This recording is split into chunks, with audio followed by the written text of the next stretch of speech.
Well, good morning, everybody. Now we start the text entitled A Wrong Man in Workers' Paradise by Rabindranath Tagore.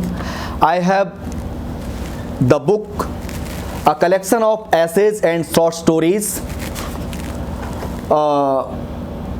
compiled and edited by Dr. Poonam Rani Gupta, Associate Professor, Department of English, Bakunthi Devi Kanya PG College, Agra. So I read the text from this book and I will explain.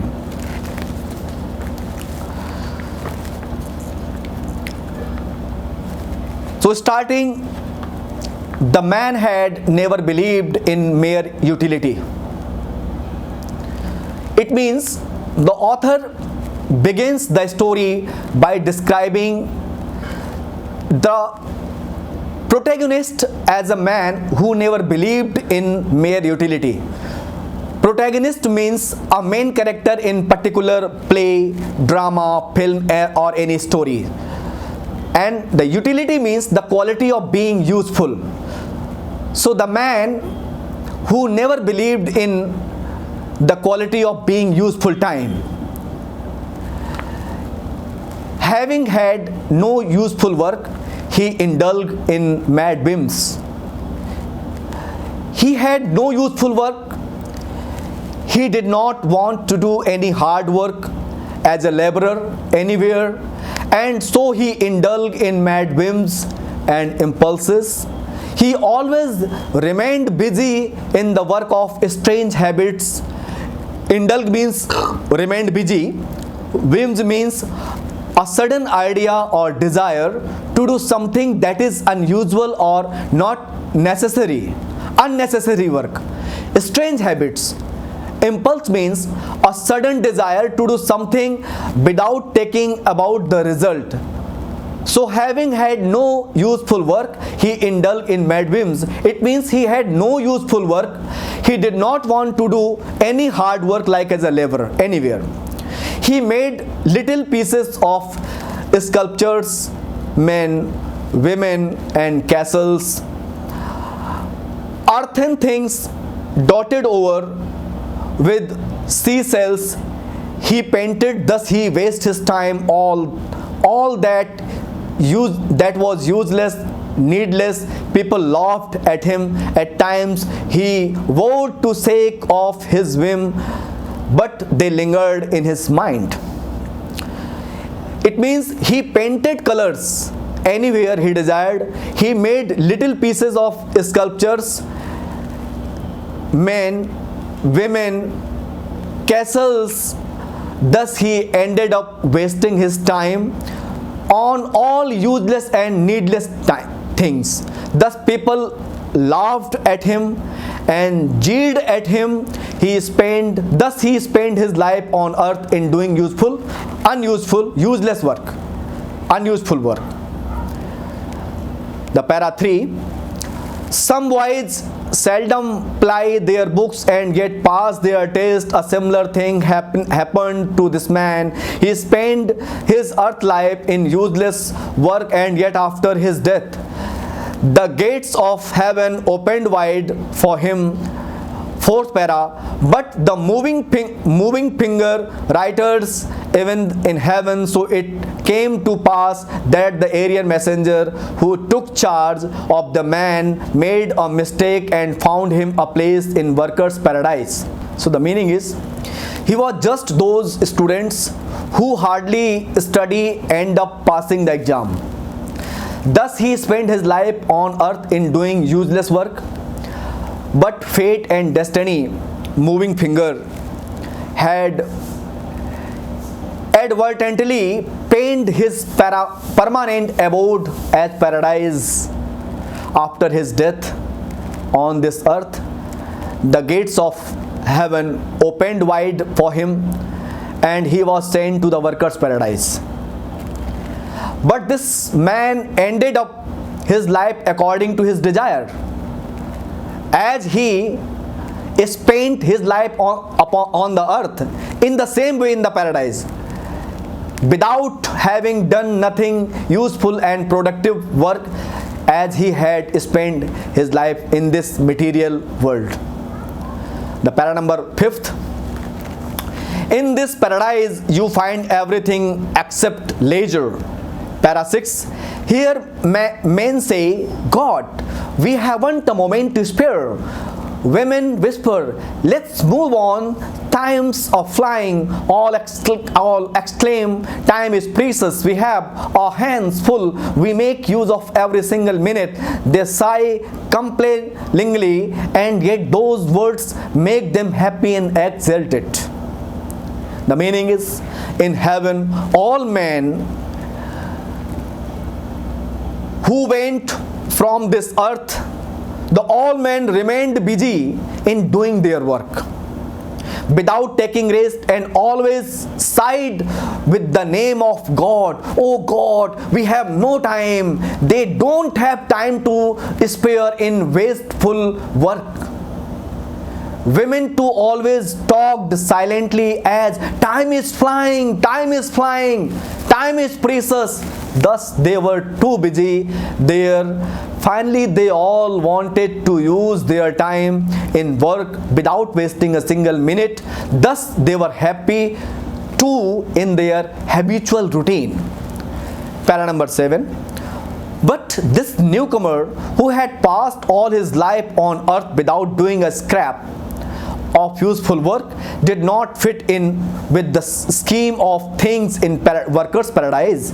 He lounged in the streets absently and jostled the hurrying men. He lay down in the green meadows and close to the fast-flowing streams, and was taken to task by busy farmers. He was always in the way of others.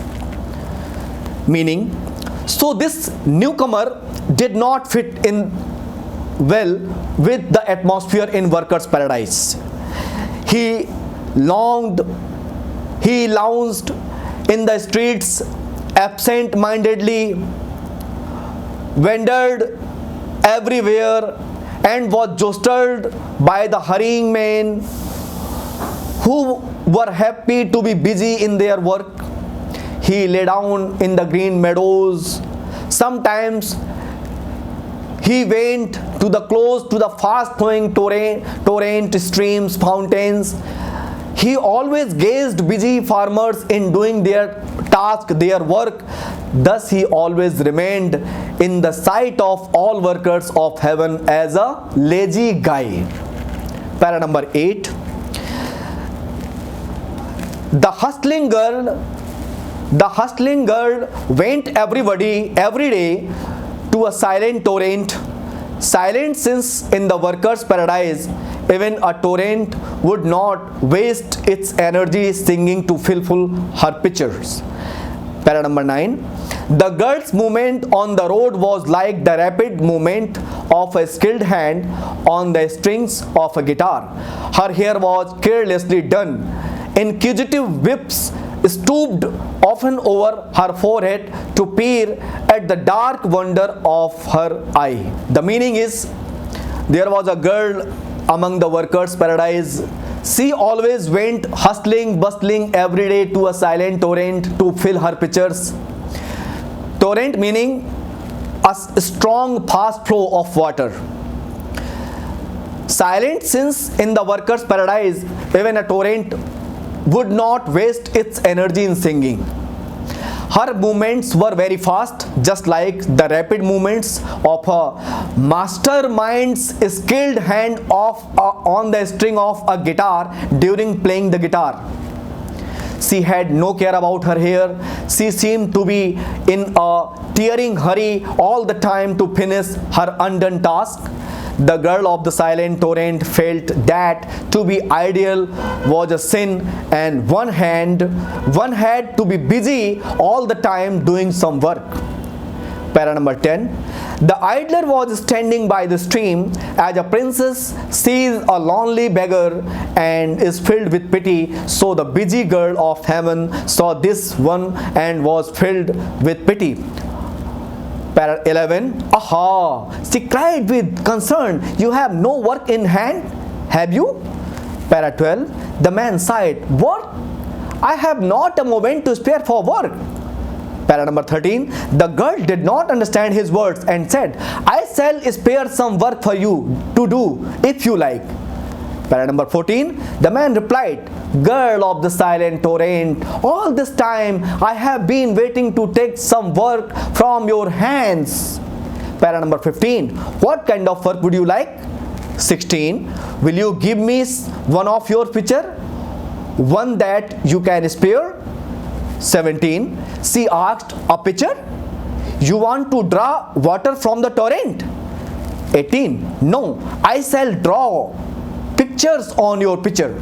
19, the girl was annoyed. Pictures? Indeed, I have no time to waste on such as you. I am going. And she walked away. The meaning of all: the girl went through the same path to the torrent where the lazy man, this wrong man, this guy used to gaze at her daily standing by the fast flow stream.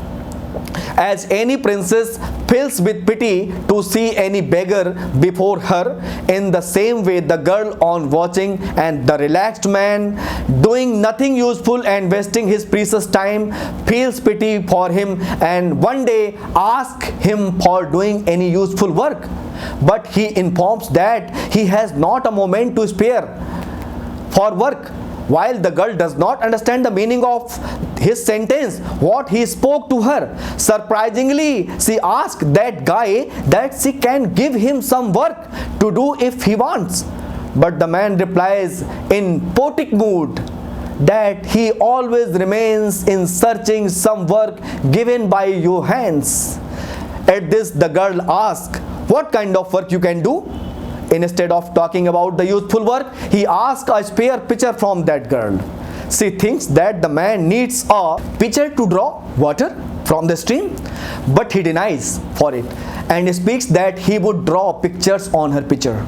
The girl thinks him flirting man and gets annoyed, angry to his words. Now she does not want to spare a single moment there with him. She departs by saying that she has no time to waste on such futile things. The girl was very firm in her decision of not yielding to the man's request and finally she gives her pitcher to him. Para number 21. But now, could a busy person get the better of one who had nothing to do? Every day they met and every day he said to her, the girl of the silent torrent gave me one of your clay pitcher. I shall draw pictures on it. She yielded at last. She gave him one of her pictures. The man started painting. He drew line after line. He put color after color. 23. When he had completed his work, the girl held up the picture and stared at its sight, her eyes puzzled, brows drawn. She asked, what do they mean?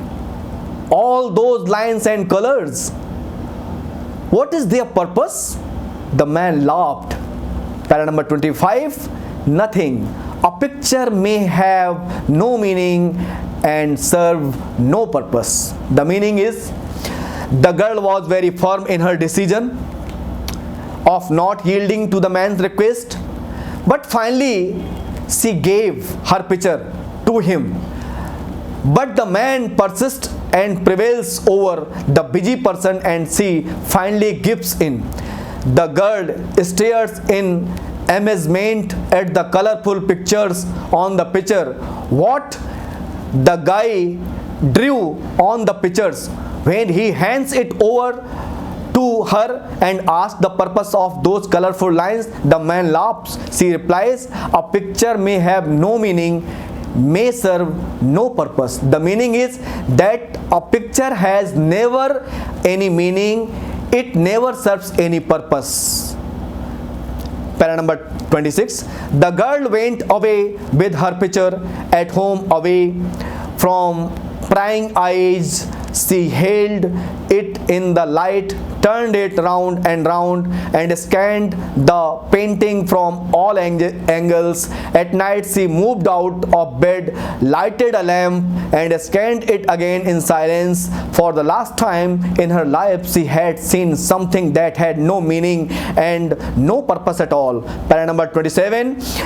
When she set out for the torrent the next day, her hurrying feet were a little less hurried than before, for a new sense seemed to have weakened in her, a sense that seemed to have no meaning and no purpose at all.